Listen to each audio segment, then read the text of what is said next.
Dennis Young here, Ben Neill in New York. I'm in New Jersey here, Primitive Substance Channel, and a true innovator with his unique trumpet instrument that he designed years back. And Ben, thank you for doing this. Oh, thank you so much. Of course, I'm a fan of Liquid, the classic recordings that Oh yeah, I was, went back and was listening to some of them the last few days again. it's unique So stuff. they've held up so That well over that's what's time, really amazing. and so influential in many ways. Thank You can you. you can hear so much contemporary music in there. Yeah. We So never expected that. We thought a yeah, year later, that's it. Never you'll hear from us again. The label went out of business, yeah, but you never know how trends go or how things last in this world. that's right. That's right. So anyway, talk about your early days with before you developed this trumpet. Were you playing in a band? Did you take music lessons? Yeah, well, so I came from a musical family. My grandmother was a piano teacher, and I spent a lot of time with her. My mother was also a church musician, is also a church musician, and I grew up in North Carolina, and I started taking private lessons on trumpet at the North Carolina School of the Arts. But I was also an amateur guitarist. I took a few guitar lessons, but I played guitar along with records just because I grew up listening to a lot of rock and but Right. uh, classical trumpet was really where I got more serious about music in terms of really focusing on one thing. And I went to school in Ohio at State University there, and while I was in school, it was in Youngstown, Ohio. There was a particular trumpet teacher there that had been recommended to me, and I ended up going to study with him. This is in the late 70s, early Okay. 80s. The whole punk new wave scene really blossomed there in Northeast Ohio, around Akron, Kent, Cleveland, Pittsburgh. Mm. And so I got involved with that, playing with a few different bands, and that was really how I first started writing my music and really fooling around with this idea for a multi-belled electronic trumpet that I ended up calling the Mutant Trumpet. So it was, I guess, my whole background is really a mixture of classical training, Mm. but I was always very interested in all different kinds of forms of popular music. I never really learned to play bebop. I wasn't a bebop player, but I was Okay. certainly very much into Miles's electric music of that time, as well as particularly the art rock of David Bowie, Brian Eno, King Crimson, and all that kind of thing. And really, what led me to want to do my own music was to break away from the classical environment, which I saw already at that time as being something that was very limiting and that I wasn't going to be happy with in the Mm. long run. So, Now, when did you start the design on the trumpet? Was before you moved to New York? yeah, I started fooling around with it in that early 80s period, and I had a trumpet that I could remove the bell from. And so I would Mm. take that bell and just stick it onto the first valve slide of a normal trumpet, which meant that the first valve then was not usable as a normal Okay. valve. So it wasn't really Mm. very practical. But as I started fooling around with it, the idea was to use different mutes in the bells and use half valving and gradual shifting between different muted or open and muted timbres. And I got really excited about that sound because I was also just had bought a Korg MS-10 synthesizer and was playing around with that a I lot. remember that. And I noticed a lot of similarities in this kind of timbral shift. Excuse me. Oh, That's okay. almost like a filter sweep I when you see. go from an open sound to a muted sound or two different muted sounds. And then I happened to be in a brass group with a guy who had worked at the King Instrument Factory out in Indiana.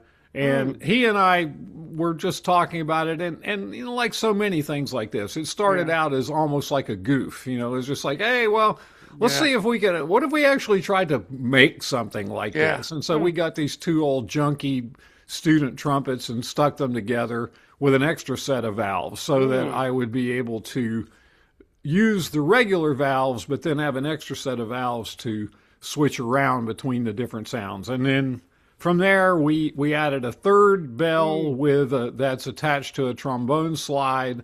And then I Wow. started integrating that with electronics. And then shortly after that, I met Robert Moog. I saw an advertisement that he had put in Keyboard Magazine at that time, where he was Hmm. looking for independent projects. He had sold his interest in the Moog company, and he took a real interest in what I was doing and was kind of a mentor for me and put together it was a pitched, it was just pre MIDI. It was a pitch to voltage converter with just a rack of Synton modules, which I still Hmm. have. And so then from then on, it just sort of became, it got more and more serious until the point to where it ended up being, the real focus of what I was That doing. is neat. And then, Yeah. I mean, you've got a lot of different sounds on that instrument, I'm sure. Were you interested by, influenced by John Hassel at all? Well, more than influenced.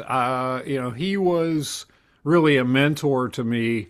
Hmm. Before I moved to New York, which I moved to New York in 1983, and I did continue my schooling at Manhattan School of Music. I was getting a graduate degree there. But before I certainly knew John's work initially from his records with Brian Eno, but then I went back and learned about his earlier albums that he had done on Lovely Music and Tomato Records. And because he was such a kind of role model, or I don't know, almost like idol to me, of someone who had really redefined the trumpet totally Right. and integrated it with electronics, I wrote him a letter, and care of the record label, just like fired an arrow out into the air. And lo and behold, he answered it. And we met shortly after I moved to New York. And he was really the first person that I had a lot of respect for, who really encouraged me to do my own thing. And, you should really focus on this. And then he introduced me to Lamont Young and Reese Oh, Chatham and, wow. a lot of the That, other people that I ended up working with for a long time. He moved to LA just a couple years after that. And I did, I saw him a few times after that, but we didn't really keep in close touch. But he really was kind of the person who was a gateway for me into the music that I was most interested in, which was basically downtown New York music. hmm. Yeah. I could hear that. I mean, some of your songs there, how that influence. In fact, I got to see him at the Mud Club play. Wow. It was an Wow. incredible show. Yeah. He's just up there alone and all this tape and music in the back, but it was spectacular performance. So all these amazing sounds. He didn't perform a lot. No. I saw him do a concert in Tompkins Square Park one time. Hmm. Similar kind of thing. He had a bunch of Sony Walkmans laying Yeah. around on the floor, like playing back different loops and things. And of course, long before Ableton Live, There you go. That's but true. but but a little bit of the same kind of an approach. But yeah, I mean, he certainly was someone that I think many of his ideas, like your own work, Hmm. they kind of gained more significance with time. Right, right. The That's whole true. fourth world thing that he was into. Yeah, That's yeah. true. Now, what bands were you playing in when you got to New York? Were you playing in the clubs at all or just at performance Well, places? it's funny. Like when I was out in Ohio, I was playing in a couple of different bands, not well known, but I was playing different instruments, playing guitar and bass and singing. I was doing a lot of different things in addition to playing, developing the mutant trumpet. But I remember a guy that was a trombone player. He was one of the only people that I really knew in New York when I moved. But he said to me, New York really drives you to your strength, Hmm. because whatever it is you want to do in New York, and I think this extends to beyond music too, there are people that are doing it at a very, very high level. And I think he and there were a couple of other people who really kind of encouraged me to really focus on the trumpet. So when I came to New York, I decided that I was really going to not try to necessarily work with in a like a rock band per se, work collaborating, Right. but to really do a composer performer thing. Mm. I had my synthesizer that Moog had developed for me. I mean, it was still kind of in the works when I moved. But so yeah, I put together. I was doing some solo pieces. I was always interested in working with visual elements. Some of the earliest things I did, I collaborated with a visual artist who was doing these projections using glass, these kind of glass, almost like glass bottom little pools that he had built, and then shining lights into them and things like Mm. but then I did put a group together. I had a group with two trombones, drums, and guitar. Okay. And that those were like my some of my earliest compositions. They were on my first album, Mainspring, and I was playing in Reese Chatham's guitar group at that time, and also playing his brass music. That was very influential on me. You know, kind of the idea of I was excited about this idea of trying to bring more of some of the ideas of art music and composition into a popular music arena. Mm. That was really my goal in getting into doing my own music, was to try to expand beyond, as I said before, that I didn't want to be trapped in that classical music ghetto, which I was feeling was very constricting already at that time. So you did a bunch of records in the 80s, solo records. Any in particular that you're happy with that listeners would Well, I actually want to didn't hear? do that, man. I mean, No? I did a couple. I mean, I guess the one it's funny, the Mainspring album, a lot of that album I was interested in merging I was taking not samples, literally recorded samples, but I was doing a lot of quotation of early Baroque brass music, Oh. and kind of mixing that with rock, country, western, and electronic beats and that kind of Mm. thing. It's funny because I'm actually, some of the stuff that I'm doing now, like most recently, is in a way hearkening back to that. Not so consciously, but it seems to have recurred. But I guess the piece that I did in the '80s that was most recognized, and it's still I'm going to be doing it again in London, is in December, is a piece I did with the artist David Wojnarowicz, Okay. who very well known AIDS activist and artist who was very much involved in all of the tensions between the National Endowment for the Arts, Mm. eliminating funding, et cetera. And we did this big multimedia collaboration called "In the Shadow of Forward Motion." It's a FOMO, and it's a piece I did for the mutant trumpet and electronics, percussion and electronics. It's a big percussion setup with timpani and vibes and a lot of extra percussion and electronics. Mm. And then there are four videos that run for the duration of it, with most importantly with David's spoken word, in which he was talking a lot about all the controversy, and some of it's very angry, very heated. Other parts of it are very quiet and reflective. But that piece has really survived, and it's he passed away in 1992, sadly. But and Mm. after he passed away, I never really thought we'd perform it again. But then people started asking us to perform it, Bang on a Can, and Okay. the ICA in London, and so we have done it quite a bit since then, using his recorded voice, and it was revived in 2018 at the Whitney Mm. Museum, and we did it a few times there, and the Getty Museum in LA, and then, as I said, we got invited to do it again at this London Contemporary Music Festival in December. So That's that's a exciting. piece that's really that has really endured, and I think in today's political climate, it's Mm. taking on a whole different kind of significance. I mean, listening to some of the things that he's talking about in there, it could have been made now, Oh so. yeah, I'm sure. I have to listen to that. There's a bunch of videos from those shows, right? That you did. Yeah, there's some videos. Yeah, there are Okay. some videos. Yeah, the Whitney, there's some video on their site and other things. Yeah, yeah. Now I wanted to ask you, you were the kitchen curator Yes, from I what, was. 1992 to 1999. How did That's that right. go? That's pretty impressive.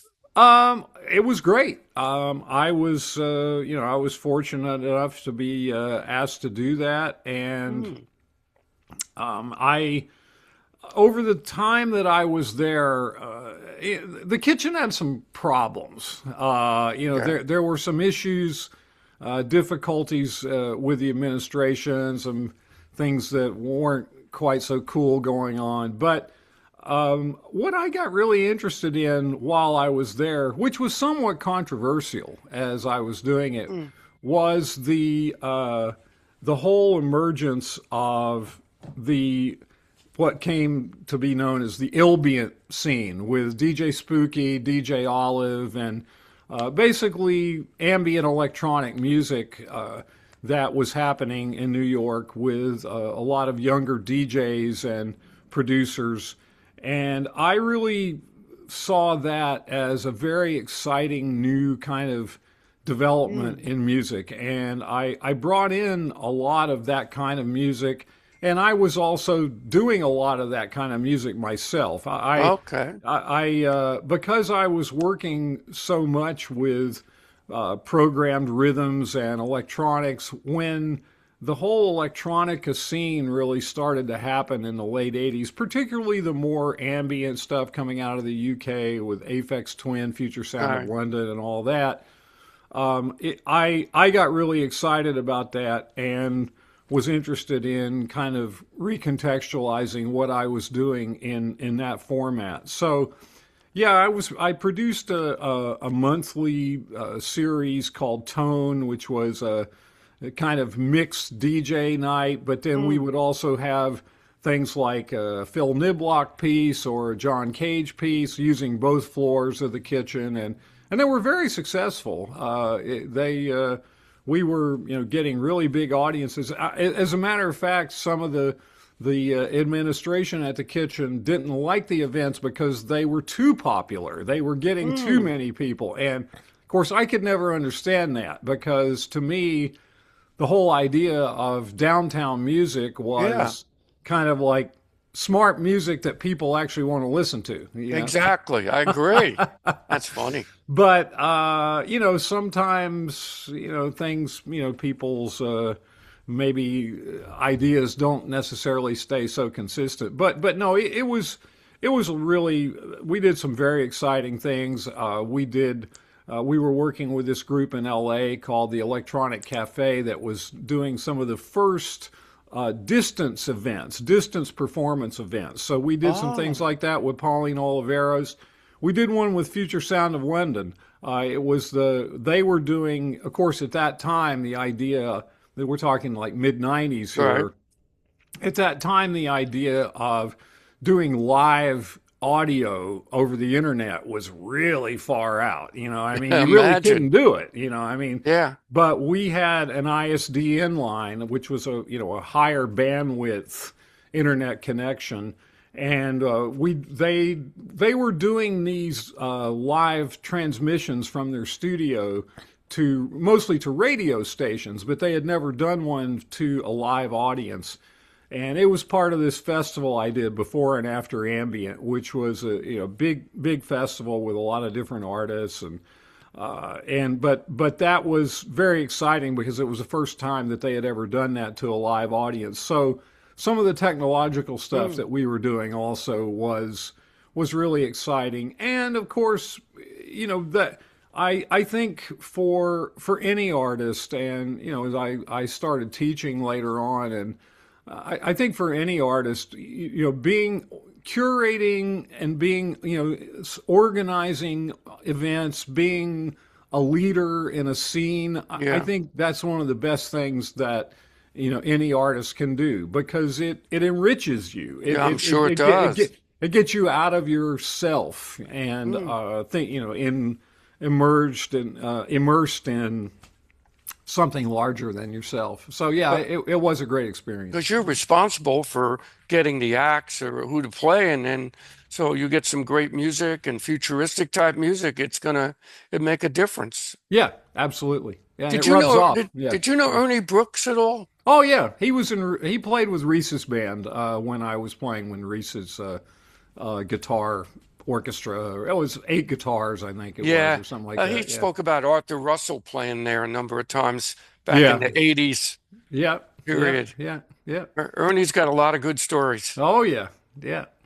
So then you did a lot of did you do a lot of studio work for different record labels also at Yeah, that I time? did. So in the '90s, the that was when I really started to find a larger, wider audience for what I was doing. Mm. I had done some records on European labels in the '80s. The It's a FOMO was released on an Italian label, and I did a record on Irrational, which was a German label. But I did an album with Astralworks. I actually got kind of two record deal offers Mm. back to back, like right sort of kind of at the same time. So I did an album on Astralworks, which was called Green Machine, which I guess it's the first one of my albums that was really decidedly in more of the ambient techno kind of genre. But it was, I had done an installation, a multimedia installation, and I was still very much always interested in incorporating visual material into what I was doing. And I had developed a custom MIDI to slide projection interface. Of course, this is, again, pre VJ MIDI control video. Okay. I worked with Bob Alecki, who was a technician for Laurie Anderson and Lamont Young, Mm. and we developed this MIDI controlled slide projection interface so that as I was playing, the projections were dynamically sensitive and I could control them with MIDI controllers. And I had a month-long installation at Paula Cooper Gallery with that where Oh, very it was neat. it was an ongoing, ambient environment, and I would come in once a day and perform during the day, and then we did some evening concerts. So yeah, that one came out on Astralworks, which was really exciting because Astralworks was Yeah, they were kind hot of the stuff back label then. for that Yeah. kind of music. Chemical Yep. Brothers and Future Sound of London, and a lot of those same bands. And then shortly thereafter, I did 2 albums with Verve. On Mm. their at that time, the Antilles imprint was part of Verve, and so that was really exciting. I mean, the whole legacy of Verve with Mm. everything from Velvet Underground, and it was very cool. And I had a publishing deal. It was great. They were helping me get a Mm. lot of performances internationally. And Eric Calvi was my A&R guy at Verve, and Eric is a French producer and engineer, musician, and he and I actually ended up developing a relationship that lasted, much longer. Mm. Polygram was sold to Universal in I think 2000. So that was kind of a bloodbath after that. I mean, Mm. many of the artists and people that were at Polygram were let go in that shift. And yeah, and then also we started getting into the Napster era, Oh, so yeah. yeah. Okay. But then I did another record with 6 Degrees. I did a couple records with them, Thirsty Ear. So I kind of went back to the indie labels after that. And, more recently, I'm primarily just releasing my stuff on my own through distributing it through AWOL, the Sony distribution Oh, service. that's good. You got an outlet where to put your music. Oh, That's not yeah, easy yeah. these days Oh, for yeah, artists to yeah, get. Now, yeah. what about working with Bill Jones? Talk Yeah. about that. I No, looked Bill, that up. yeah, Bill.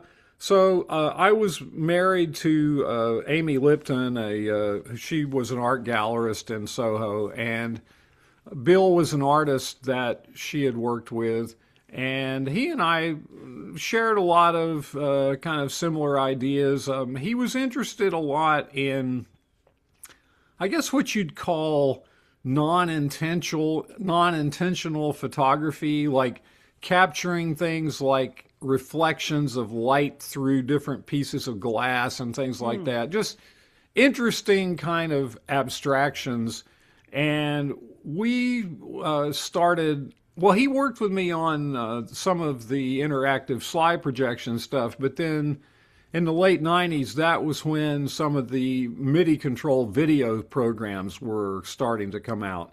Okay. One of the things that was, I should mention, that was really important for me in the whole development of the mutant trumpet and my whole creative outlet was starting in the early 90s, I had an ongoing relationship with STEIM, Okay. the studio for electro-instrumental music in Amsterdam. And Oh, that was an incredible place. I was invited there by Nicholas Collins, who I had worked with, quite a lot in the '80s, and he was doing a lot of things with invented instruments, hacked instruments, and stuff. But their focus of STEIM, it was a very unique place where it was not attached to an academic institution. It was an independent research and development lab that was really just about live performance, creating new instruments and software for live performance. So they had a MIDI to video program. They were one of the first to have something like that. But then Modulate and some of the other VJ programs that are still around now started coming out then. And Bill and I did a lot of work together, mostly.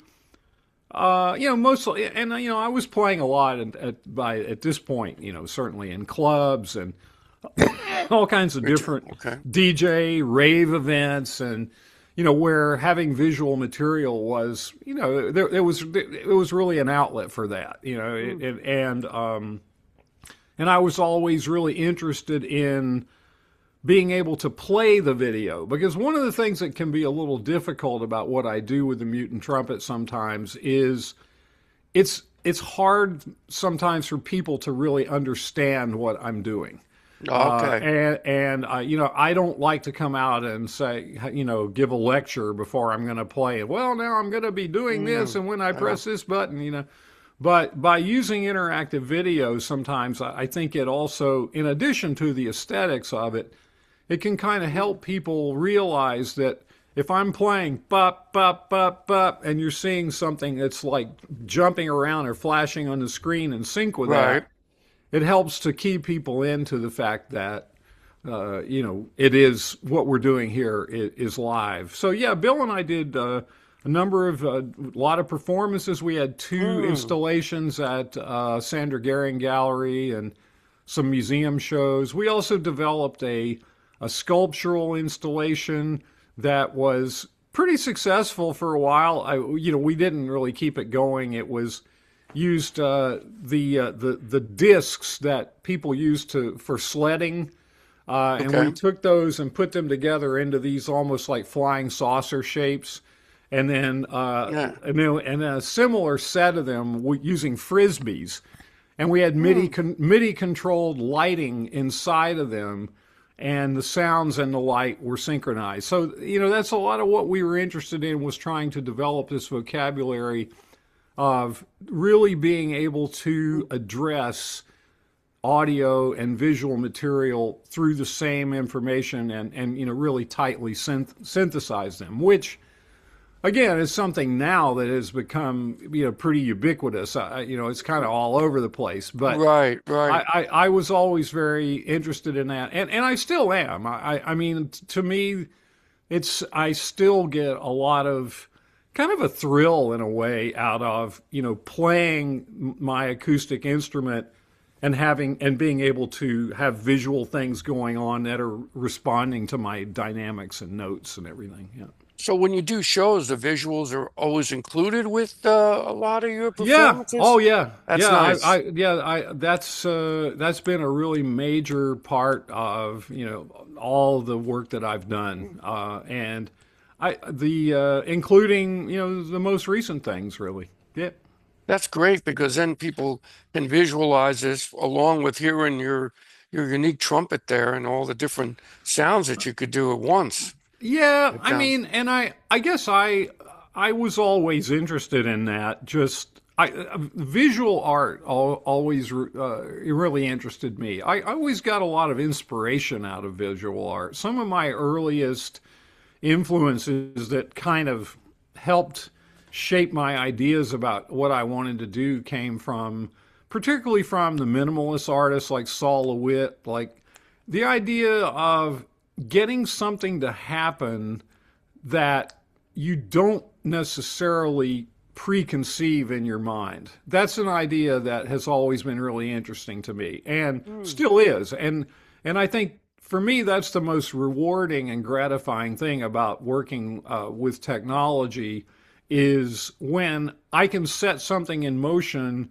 that I didn't expect mm. that I can that I where there's a concept that I set in motion, but then the result that comes back is actually something that I didn't think of in my mind. And to me, that's kind of the most exciting thing when that Mm. surprises me and I feel like it's expressive of something. Like in the now It's music, magic. right? In the Yeah, now music where it it's just magic. happens. Yeah, yeah, it's magic. And you're Yeah, able to do that with that instrument and plus your studies and how you've learned how to play play music. yeah, yeah, yeah. Because some people that start off in the classical field, they never get beyond, reading notes. You Well, that's know, it, true. No, it's it's very true, and I've always had, I guess, kind of a mixed relationship with classical music. I've done a number of different projects that where I mentioned the early stuff with Baroque music, and I mm, did a couple albums with the vocalist Mimi Gazy, who was in the band Hugo Largo, and then she oh, okay. did some well-known tracks with Moby. But yeah, and she had a record on David Byrne's label, a solo record. But we were doing one of our albums that we did, Songs for Persephone. It was the music from a show we did at the BAM Next Wave Festival in 2010. Okay. I was using sampling and quotation of more like 19th century music, Berlioz and Schumann and things like that. So I guess I never really got totally away from classical music, but one of the things that I feel is, and we hear so much kind of moaning and groaning about Mm, the fact that there's no audience for classical music anymore, and it's these institutions are having so much trouble. But I feel like one of the ways that it will perhaps survive is through not just playing the music in a literal sense, but through sampling, quotation, kind of mm. reinventing it. And I've had a lot of different things that I've done like that, but I basically have not really been playing any straight classical gigs or anything for a pretty long time. But I still have a connection to it though. That is So great. Well, yeah. let's talk about, you've got so much you've done now, your teaching career. I mean, I didn't Yeah, realize yeah, that. That's great. You're a professor of music yeah. technology, right? Yeah, so How really, about that? as I did a little bit of teaching along the way. I mentioned I got a graduate degree at Manhattan School of Music, and they actually asked me to run their composition seminar there for a while in the '90s, which I did for a few years, and but then really, honestly, when the whole thing happened with Polygram and Napster, the early 2000s, things got pretty tough for me Okay. financially. I had been asked to do some music for TV commercials, specifically for Volkswagen, And Okay. I was doing quite a lot of that. And actually, Eric Calvi, who I mentioned earlier, he and I were production partners. And so for a few years, I was able to sustain myself Mm. through doing that kind of work, which I also enjoyed. And I did this album with 6 Degrees called Automotive, where I did extended versions of all this music that I had done for Volkswagen commercials. But then that started to also get to be challenging. So at that point, I started looking into doing teaching, which it wasn't necessarily my aim to do, but I had a kid, and I Yeah. needed to make a living, so I was fortunate enough to get a teaching position at Ramapo College in New Jersey. It's a public liberal arts school in northern New Jersey. And what was cool about the program at Ramapo that I was excited about was it was a very unconventional, non-traditional music program. It was not a Mm. conservatory at all. It was Okay. much more focused on popular music and music business, and kind of more in the model of a Berklee School of Music kind of curriculum. And so, yeah, I taught there. I started teaching there in 2008. And I taught music technology and music business classes, and a few other things too. And I was teaching there full time for 16 years. Oh, wow. I stopped teaching there full time in 2024. I'm still doing some part time stuff, and I started a graduate program there while I was there. It was, I guess it's been about 5 years now. It's a MFA in music technology.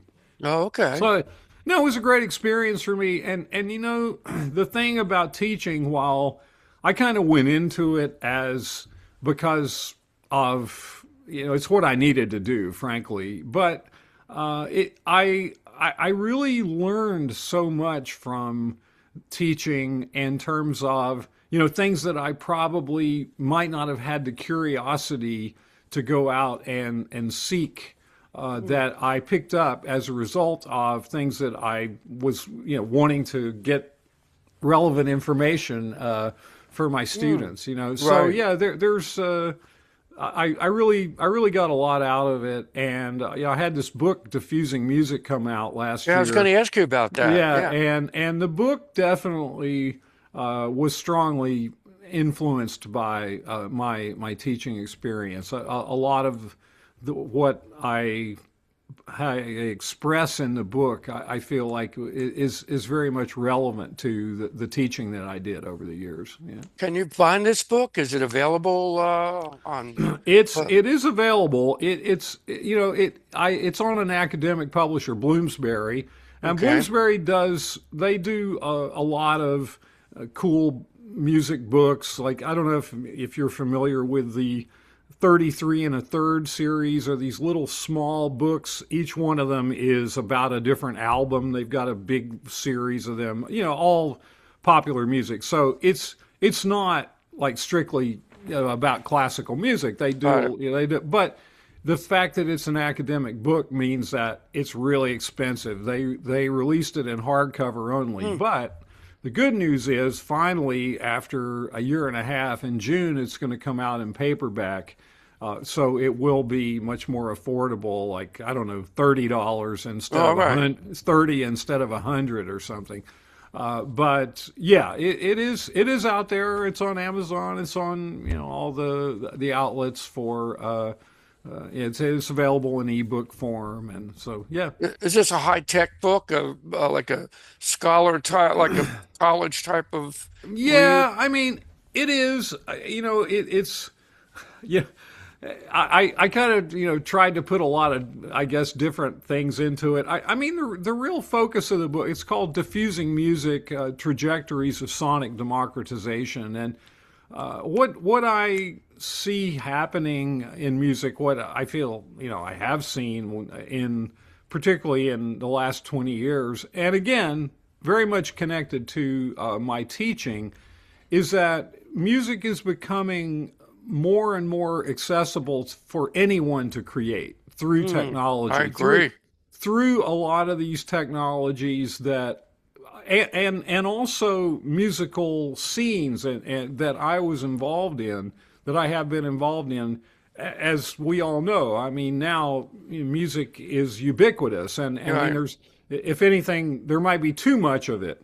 I agree. But my book, it's not a death of music book. What I try to do is put all of these new developments in a kind of context, a historical context, that the notion of letting more people be involved, encouraging more people to be involved in creating music is not something that just happened with social media and AI and things like that. Those ideas have been kicking around for decades in the art world and in the avant-garde with people like Cage and the Fluxus movement and all that. So I kind of try to look at, and I do talk about AI quite a bit, but I try to connect that with the historical trajectories of some of these other music scenes. Some of the things that I mentioned too, the DJ culture, the different involvement that I had, and so I do mix some autobiographical stuff in there as well. But I'm trying to look at, what happens to music, what happens to the art form of music when all of a sudden it's something that pretty much anyone can do. Right. I agree. That's what I was gonna I say. mean, and Yep. it's easy, I think, for a lot of people that are kind of in my generation are just very dismissive of all this stuff. Oh, I don't want anything to do with that. That's all bullshit or whatever. Right. I don't think that's a very useful attitude, and I don't think it's realistic to think that once something like AI is introduced that we're going to be able to outlaw it and stop people from using it. I think it's important for people to look at it and engage with it in the early stages, because a lot of we've seen this over and over again. Yeah, we have.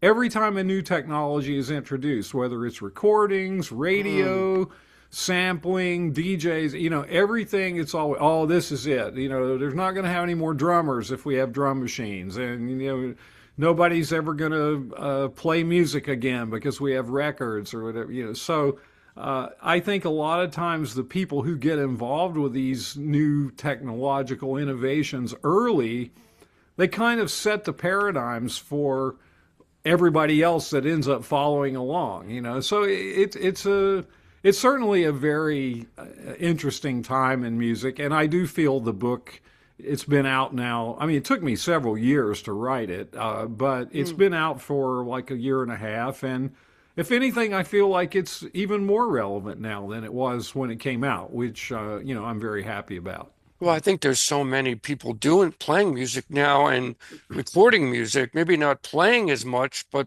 definitely recording has just been off the charts. And there's so much. That's another thing. Yeah. Oh no, that's really the main thing in a way. I Yeah. mean, there's 125,000 songs a day being released now. I mean, so just the sheer volume of music. Eno. There's a quote from Eno in the book where he had mentioned something about how, well, our grandchildren might look back at us and say, wow, you mean you actually used to just listen to the same thing over and over again, like to a fixed recording? It's almost like music could just become like this big dynamic jam session or something. Yes, true. I didn't think of it that way. Mean, all Yeah. of the different ways that people can remix songs, and they share them with the tempos sped up or slowed down and add their own versions, and more and more creativity, and it's not just music, of course, but I Right. think music in a lot of ways is in the forefront of it. But music, video, all the stuff we're talking about, it's just becoming more and more participatory, and I think the artist of the future is going to have to engage in that. I'm not necessarily doing that so much myself. I mean, I am, thinking about it, but I think a lot of the ideas of people who have created technologies that enable this kind of new musical creativity, I think that's going to be really important. And the idea that an artist creates their own music, but then they also maybe create some type of tool or something that facilitates and or influences what other people are doing, like Mm. non-musicians, particularly non-trained kinds of musicians. So yeah, I think we're on the cusp of something that is really different. I Right. think, but you know I that agree. you know, I mean, and really, the whole notion of individual authorship, and it's kind of all up for grabs now, you Mm. know.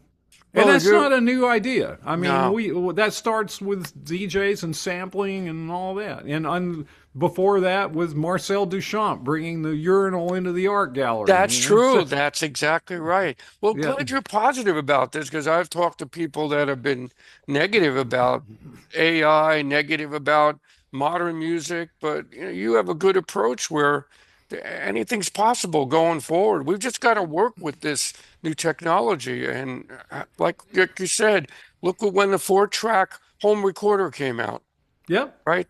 yeah, People were like, well, I can't use studios anymore. We're going to yeah, record at home. yeah, yeah. So the same thing. Yeah, I mean, I'm not. I don't. I wouldn't want people to think that I'm blind to the challenges. Certainly, there are a lot of things about what's happening that can feel threatening to all of Hmm. us. And sure, I mean, would I like to go back to the days of major label deal and all that, Hmm. and when putting out a record was something that was like a really big deal to Yeah, do, right? I mean, like you worked on it for a long time, and then okay, here comes the release, and now releasing music is more. It's just like posting social media stuff or that's true. something. You know what I mean? And we're kind of all expected to be very prolific and be Hmm. constantly releasing new stuff or whatever. So no, I do. I certainly recognize the challenges, but I tried to take a more constructive approach to it, and again to put it into a kind of historical context that says, hey, these are things that didn't just appear because of Chat GPT. I mean, these are this whole trajectory toward music becoming something that is really much more widely practiced just by anybody. It's here. I mean, when I first came to New York, there was a book. I think Reese Chatham may have Hmm. introduced me to it. It's a famous book called Noise, the Political Economy of Music by this French writer, Jacques Attali. And I have to say, when I first read that book, particularly the last chapter of it, I could not make heads or tails of what he was talking about. But he basically predicted what was going to happen. That the Hmm. idea that the technologies were going to enable anyone to create music, and that was going to really shift the whole economics of music, which it has, Oh yeah, obviously. I you know agree. and it's a very I mean, I do quote it quite a bit in my book, refer back to it, but I think for me, kind of what I'm feeling now is, it was interesting. I read a quote recently by one of the heads of Instagram that sort of landed with me. And he was Hmm. saying that now, with all of this superabundance of content, the things that are going to really stick are things that no one else can do. He was saying, like, Hmm. do something that nobody else can do. And the other thing he said that I thought was really interesting was that authenticity is generated by imperfections. So Oh, don't polish yeah. everything, don't quantize everything to the point of making it absolutely perfect or absolutely clean, which we can do now, Oh yeah, of course. you know. But I guess think for me, I'm kind of like thinking more and more about really emphasizing the unique performance aspects of what I'm doing, and obviously in my performances, but also in my recordings, basically, rather than approaching recording from a more traditional studio kind of way of, okay, let's start with some bass and drums and then I'm going to play some stuff over it and trigger some things or whatever. Really taking my live performances and just translating those and trying to bring some of the more idiosyncratic, I guess, unique kinds of things that I can do with my instrument even more to the forefront. Let's talk about your new record. I mean, how Yeah. did you find this Ethiopian producer? That's really unique. Oh, he's a former student of mine. Yeah. Oh, Yeah, that's yeah. No, he was one of the students when I first started teaching, okay. and his family was living in Michael Seifu, and his family was living in New Jersey at that time. His father, was here for some type of work thing, and he actually didn't finish his degree at Ramapo, but he and I, he really latched on to what I was doing, and he was helping me like with when I was doing gigs, like coming along with me and setting up and things. So he really took a much bigger interest in what I was doing than a lot of my other students. But I guess must have been like a couple of years after he moved back to Ethiopia, and then just a couple years after that, he put out a couple of records that were really super successful. He was getting a lot of press attention and interviews and big magazines and booking agents and things. So yeah, he really did very well. Excuse me, sorry. that's something. He was doing really well, and we had always talked about collaborating. And after he put out these first couple of records, we kind of lost touch, and he wasn't really doing any music for a while.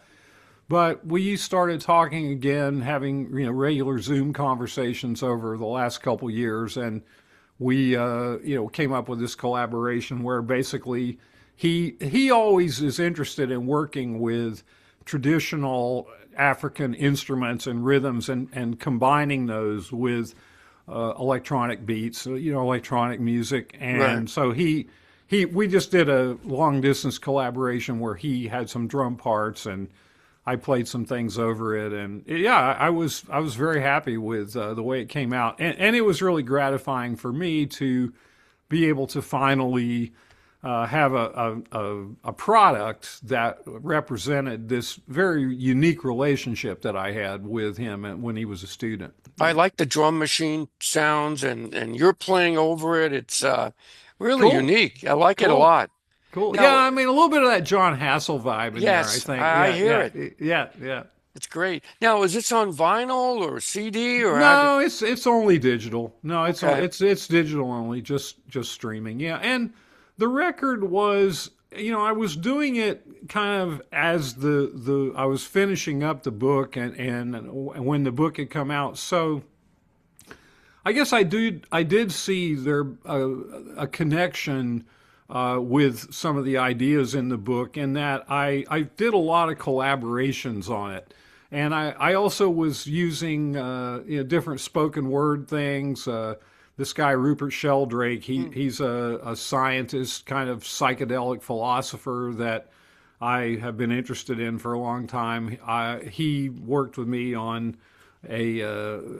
using his voice on one of the tracks, and another French artist that I'd worked with, Christelle Gall, is on one of the tracks. So there are Okay. a lot of different collaborations.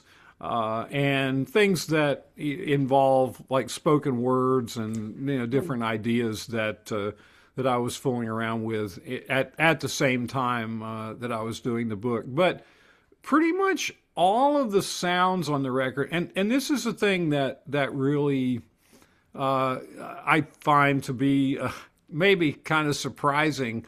When I first got the idea to do my own music with the Mutant Trumpet, my real goal was to be able to make a complete musical statement just with the acoustic sounds that I was making on the trumpet. It took me a long time to get to that. But I would say, like 5, 6 years ago, using some of these live sampling applications that I had gotten from this studio in Amsterdam I mentioned, really all of the sounds on that record, except for the drums, but Okay. like all the different pad sounds and things that sound like synths and everything, they're all generated from my live playing. And I have now a series of plugins that are custom proprietary plugins that I use that enable me to not just loop, but Okay.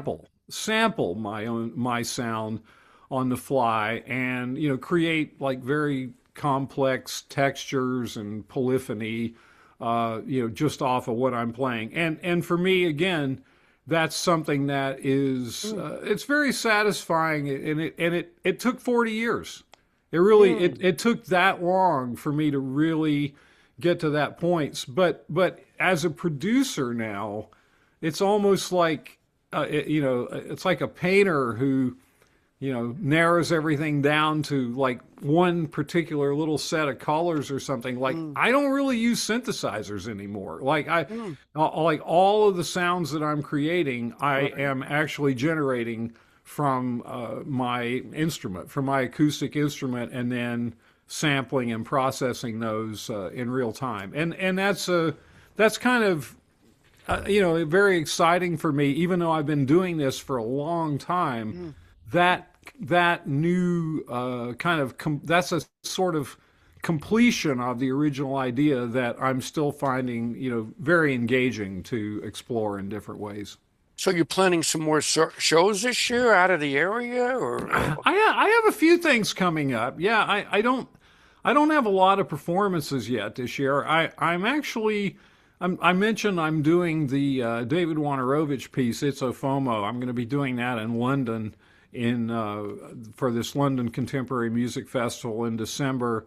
I'm also doing a performance. I live up in Beacon, New York, and I'm doing okay. a performance at a place called Manitoga. It's in Garrison, New York. It has these are things that haven't really been announced yet, but I don't think there's any problem talking about them. No, But no, it's okay. but the one in Garrison, I'm doing a couple of pieces with a vocalist that I've been working with. This is kind of coming back around to some of the stuff that I was doing of appropriating or sampling Baroque music. He's a countertenor, Oh, Rylan Angel, interesting. and I did a piece with him back in 2019. It's called Fantini Futuro. It's a kind of a electronic opera. It's about this guy Girolamo Fantini, who was a Italian trumpet player in the 1600s. He was the first person to bring the trumpet indoors and make Mm, it into an instrument that was actually used for music, as opposed to just being used on the battlefield, okay. for war calls Right. and things. So I basically took a lot of his music and poetry that had been written about him, and I created this piece called Fantini Futuro, which we just had a chance to perform it over in Italy Mm, in December, which was really exciting. I was over there for a month in Venice doing an artist residency with the Emily Harvey Foundation, and we were able to perform it there. So we're going to be doing that at Manitoga, and I'm actually making another new piece with him right now too. So those are a couple of bigger things. I guess for me now, I'm kind of more interested in doing things that are larger scale mm, rather than like a lot of little small things. And some of these things, like the Wojnarowicz thing, do require a lot of preparation and rehearsal, and so. But yeah, I'm hoping to continue to expand that. I'm talking to some other places in Europe about connecting some other shows with that opportunity in London, etc. So, and I'm going to be releasing some of that music this year too. Now, do you have an extra set of this trumpet just in case, or do you just It's insure it funny. when you fly somewhere? It's funny you should mention that because I recently met a young engineer in New York, and right now I've got three of them at this point, but the current one is a much nicer acoustic instrument. I had it built by a boutique brass instrument maker in Holland. It's a beautiful acoustic instrument. The Hmm. other ones are not bad. I mean, but they were kind of just put together out of other trumpets that I had or parts that we were able to get together. And of course, the electronics are on the older ones. One of them I took the electronics off of just so I Okay. would have an acoustic one. But the right now I'm on version 4, so I took the version 3 now and took the electronics off of that. So I'm working on doing another one, really somewhat for exactly what you're saying, because it is a little scary I not to imagine. have not for something that I'm so reliant on Exactly. not to have a backup for it. And like so many things now, a lot of these technologies that were so difficult to implement, oh, even just 10, 15 years ago, Hmm. are becoming a lot more accessible. I'm working with these little Bluetooth controllers now. Oh, I see. Oh, So there's a potential of like going wireless with the whole thing, which is, it's kind of interest. So yeah, I am. I'm trying to keep developing it to do new things, but also to have a little insurance. Yeah. and Ben, you're such an innovator. I mean, it's such a honor to meet you because you just keep pushing the envelope. Well, It's fantastic. I appreciate that.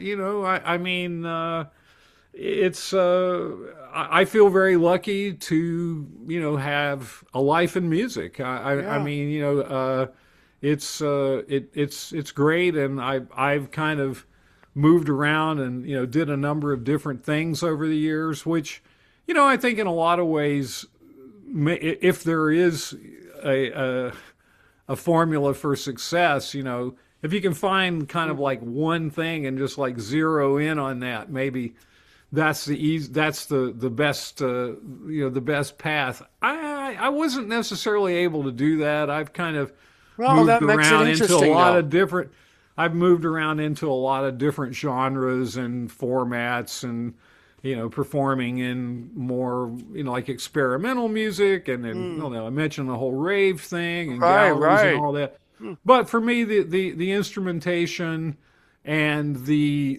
goal of connecting my traditional, uh, you know, physical playing with technology has been, a real. That's been the commonality, and all these different things Hmm. have used that in different ways, depending on what the aesthetic of it is. But it's always there. Yeah. Yeah. So. Now, where can we find on your website? Is that where we can find all your music and your book Yeah, and yeah. I mean, you can go to my website, benneill.com. It's okay, all on there. But, all my albums are available on Spotify, Amazon, okay. Apple Music. Everything's available digitally. I mean, the last few things that I've been putting out, I haven't done any kind of physical releases, but everything's there. Yeah, the book is there. The book's also on Amazon. And as I say, for those who don't want to drop $100, wait a couple months, and Okay. the paperback's coming out, and I'm hopeful that more people will be able to access the book at that time. So I hope to see you when you're playing the New York yeah, area again. I'll yeah, come in because I would love to see the trumpet in action and you play also because it sounds like you really combine a visual and yeah, musical experience for everybody. yeah, And yeah, that's what it's about. yeah. That's right. Creating experiences.